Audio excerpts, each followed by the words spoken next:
என்ற திரைப்படத்தை பார்த்தோம். இயக்குனர் தங்கர் பச்சான் அவர்களின் அருமை முதல்வர் தம்பி விஜித் பச்சான் அவர்கள் கதை நாயகனாக இந்த திரைப்படத்தில் நடிக்கிறார். அவருக்கு இணையாக சாரா என்கிற பாத்திரத்தில் நடிகை ஷாலி அவர்கள் நடித்திருக்கிறார். இந்த திரைப்படம் சாதிய முரண்களை விரிவாக பேசுகிறது, நுட்பமாக பேசுகிறது, மிக ஆழமாக பேசுகிறது. சாதி மாறி சாதி திருமணம் செய்வது கூடாது என்கிற நிலைப்பாடு என்பது காலம் காலமாக நம்முடைய சமூகத்தில் இருந்து வருகிற ஒன்று. இதனால் ஆணவ கொலைகள் அவ்வப்போது நடந்திருக்கின்றன. அவ்வாறு சாதி மாறி திருமணம் செய்து கொள்கிற ஆணாயிருந்தாலும் பெண்ணாயிருந்தாலும் அவர்களை அந்தந்த சமூகம் ஏற்றுக்கொள்வதில்லை, குடும்பம் ஏற்றுக்கொள்வதில்லை, பெற்றோரும் ஏற்றுக்கொள்வதில்லை. ஏற்றுக்கொள்வதில்லை என்பதையும் தாண்டி படுகொலை செய்கிற கலாச்சாரமும் நம்மிடையே வலுவாக இருக்கிறது. அவ்வாறு படுகொலை செய்யப்பட்டவர்களே இங்கு தெய்வங்களாக வணங்கப்படுகிற, வழிபாடு செய்யப்படுகிற ஒரு கலாச்சாரமும் நம்மிடையே வளர்ந்திருக்கிறது. மதுரை வீரன் சாமி கூட அவ்வாறு சாதி மறுப்பு திருமணம் செய்து கொண்டு அதன் அடிப்படையிலே படுகொலை செய்யப்பட்ட ஒரு வரலாறாகத்தான் நாம் காண்கிறோம்.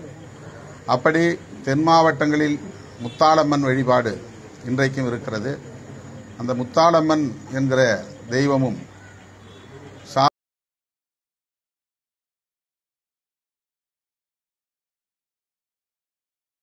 அடிப்படையில் படுகொலை செய்யப்பட்ட ஒரு பெண்ணின் வரலாறாகத்தான் இன்றைக்கும் பேசப்பட்டு வருகிறது. அந்த கதையை அல்லது கருப்பொருளை மையமாக வைத்து இயக்குனர் சிவப்பிரகாசம் அவர்கள் படைத்திருக்கிற பேரன்பும் பெருங்கோபமும் என்கிற இந்த திரைப்படம் புதிய கோணத்தில் ஆணவ கொலையை அணுகுகிறது. தம்பி விஜித் பச்சான் அவர்கள் முதல் படத்தில் நடிக்கிறார் என்கிற எண்ணமே ஏற்படாத அளவுக்கு மிக இயல்பாக சிறப்பாக நடித்திருக்கிறார். ஆழமான கருத்துக்களை விவாதமாக்கியிருக்கிறார். சாதி ஒழிப்பை முன்னிறுத்துகிறார். இயக்குனர் சிவப்பிரகாசம் அவர்கள் கையாண்டிருக்கிற உத்தி பலரையும் வியப்பில் ஆழ்த்தக்கூடியதாக இருக்கிறது, ஆழமாக சிந்திக்கக்கூடியதாக இருக்கிறது. சாதி பிறப்பால் வருவதில்லை, வளர்ப்பால் வருவது என்பதை ஆழமாக பதிவு செய்திருக்கிறார். எடுப்பார் கைப்பிள்ளை என்று ஒரு திரைப்படம் 50 ஆண்டுகளுக்கு முன்னர் அல்லது 40 ஆண்டுகளுக்கு முன்னர் வந்தது. உயர்ந்த கல்வி பெற்ற குடும்பத்தில் பிறக்கிற பிள்ளை மிக சாதாரண குடும்பத்தில் வளரும். சாதாரண குடும்பத்தில் பிறந்த பிள்ளை உயர்ந்த குடும்பத்திலே, செல்வந்தர் குடும்பத்திலே வளரும். தாழ்ந்த குடும்பத்திலே பிறந்த பிள்ளைக்கு தாழ்ந்த புத்தி இருக்கும், அல்லது உயர்ந்த குடும்பத்திலே பிறந்த பிள்ளைக்கு உயர்ந்த புத்தி இருக்கும் என்பது இல்லை. அப்படி ஒரு வரையறை இல்லை. அது வளர்ப்பின் அடிப்படையில் தான் அமையும் என்பதை அப்போதே அந்த படம் சொல்லியிருக்கிறது. அதை இன்றைக்கு வேறு ஒரு கோணத்தில் எந்த சாதியிலே குழந்தை பிறந்தாலும் அந்த குழந்தை வளர்ப்பின் அடிப்படையில் தான் தனது பண்பு நலன்களை பரிணாமம் செய்து கொள்கிறது. அந்த அடிப்படையில் தான் அது வளர்ந்து இயங்குகிறது என்பதை இந்த திரைப்படம் மிக அழகாக விவரிக்கிறது. பொதுமக்களிடையே பல கேள்விகளை எழுப்பக்கூடிய வகையில் இந்த திரைப்படம் பேசுகிறது. சாதி மாறி சாதி பிள்ளைகளை நாம் வளர்த்தாலும் கூட அந்த வளர்ப்பு நிலைதான் அவர்களுக்கான பண்பு நலன்களாக இருக்குமே தவிர குருதி அடிப்படையில் அல்லது ஜீன் அடிப்படையில் சாதி பண்பு என்பது தொடர்வதற்கு வாய்ப்பில்லை.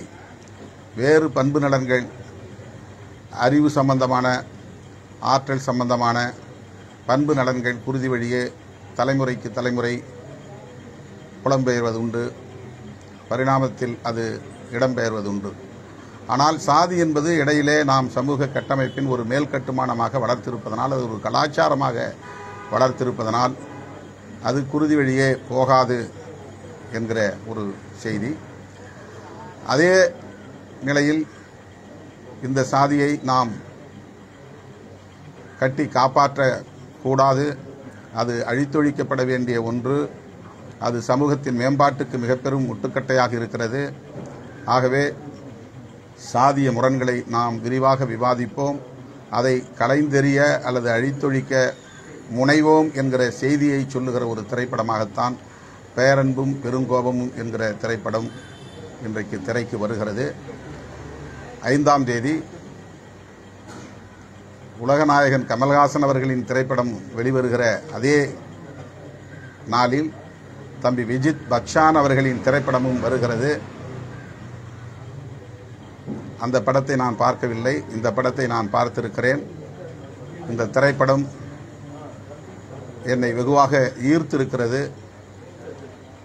நான் நீண்ட காலமாக பேசி வருகிற அரசியலை 2 மணி நேரத்தில் சொல்லுகிற ஒரு திரைப்படமாக இதை சிவபிரகாஷ் இயக்கியிருக்கிறார். அதைவிட முக்கியமாக அண்ணன் தங்கர் பச்சான் அவர்களின் மைந்தர் தம்பி விஜித் பச்சான் அவர்கள் இந்த திரைப்படத்திலே கதைநாயகனாக நடித்திருப்பது சால பொருத்தமானது. அவர் எழுப்புகிற கேள்விகள் ஒவ்வொன்றும் சாதியவாதிகளுக்கு மிகப்பெரிய அளவில் தாக்கத்தை ஏற்படுத்தும், சிந்திக்க தூண்டும், சாதி வேண்டாம் என்று எண்ணத் தோன்றும். அத்தகைய காட்சிகள் இந்த திரைப்படத்திலே அமைக்கப்பட்டிருக்கின்றன. வசனங்கள் ஒவ்வொன்றும் நெஞ்சில் ஆழமாக பதியக்கூடியவையாக இருக்கின்றன. மிகப்பெரிய விவாதத்தை எழுப்பக்கூடிய ஒரு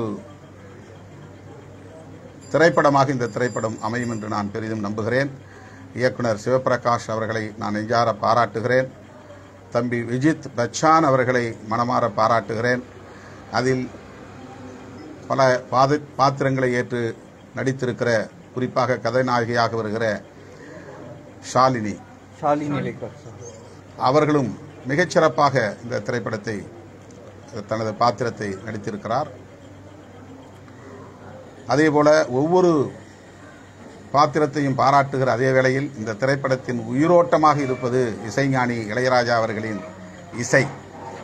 இந்த திரைப்படத்திற்கு மிகப்பெரிய அளவில் அது உயிர்ப்பை தருகிறது, உயிரோட்டத்தை தருகிறது.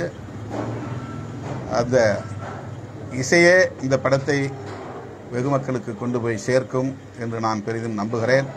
இந்த திரைப்படத்தை தமிழ் சமூகத்தில் ஜனநாயக சக்திகளாக இருக்கிற அனைவரும் சாதி ஒழிப்பே மக்கள் விடுதலை என்று நம்புகிற புரட்சிகரமான முற்போக்கான சிந்தனை உள்ள ஒவ்வொருவரும் வரவேற்று ஆதரிக்க வேண்டிய திரைப்படம், கட்டாயம் ஒவ்வொருவரும் பார்க்க வேண்டிய திரைப்படம். ஒரு முறையாவது திரையரங்குக்கு சென்று இந்த திரைப்படத்தை பார்க்க வேண்டும் என்று நான் வலியுறுத்துகிறேன். பாலு மகேந்திராவின் மாணவர் இயக்குனர் சிவபிரகாஷ் அவருடைய சாயல்கள் திரைப்படத்தில் ஆங்காங்கே வெளிப்படுகின்றன. நல்ல அருமையான காட்சிகளை பதிவு செய்திருக்கிறார். விறுவிறுப்பான ஒரு கதை என்றாலும் கூட ரம்மியமான காட்சிகளையும் இதிலே இணைத்து இந்த திரைப்படத்தை எழிலூட்டியிருக்கிறார். கதை கரு மிகவும் வலுவானது, ஆழமானது, அனைவரும் ஆழ்ந்து சிந்திக்க வேண்டியது. இந்த மாதிரியான ஒரு உத்தியை இதுவரையில் ஆணவ கொலை தொடர்பாக பலரும் படைத்திருக்கிறார்கள். ஆனால் இதிலே புதிய உத்தியை இயக்குனர் கையாண்டிருக்கிறார். இது மிகப்பெரிய விவாதத்தை ஏற்படுத்தும் என்று நான் நம்புகிறேன். கதை சொல்லியாக பவா செல்லத்துறை அவர்களும் இன்னும் பல முக்கியமான பாத்திரங்களும் இதிலே இடம்பெற்றிருப்பது இந்த படத்திற்கு சிறப்பு சேர்த்திருக்கிறது. இந்த படம் வெற்றி பெற வாழ்த்துக்கள். தம்பி விஜித் பச்சான் அவர்கள் இதுபோன்ற இன்னும் பல படைப்புகளை தமிழ் சமூகத்திற்கு அவர் வழங்குவார் என்று நான் பெரிதும் நம்புகிறேன். தங்கர் பச்சானின் படைப்பு விஜித் பச்சான்.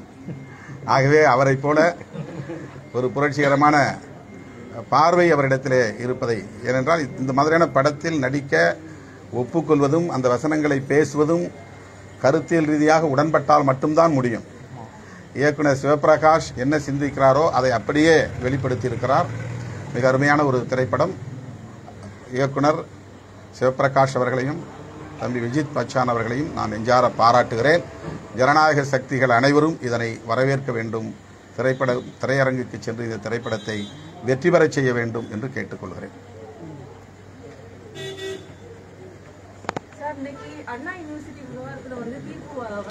இது தனியாக நம்ம பேட்டி வச்சுக்கலாம். இது இந்த திரைப்படத்தை பற்றி மட்டும், இதுக்கு மட்டும் கொஞ்சம் முக்கியத்துவம் கொடுங்க.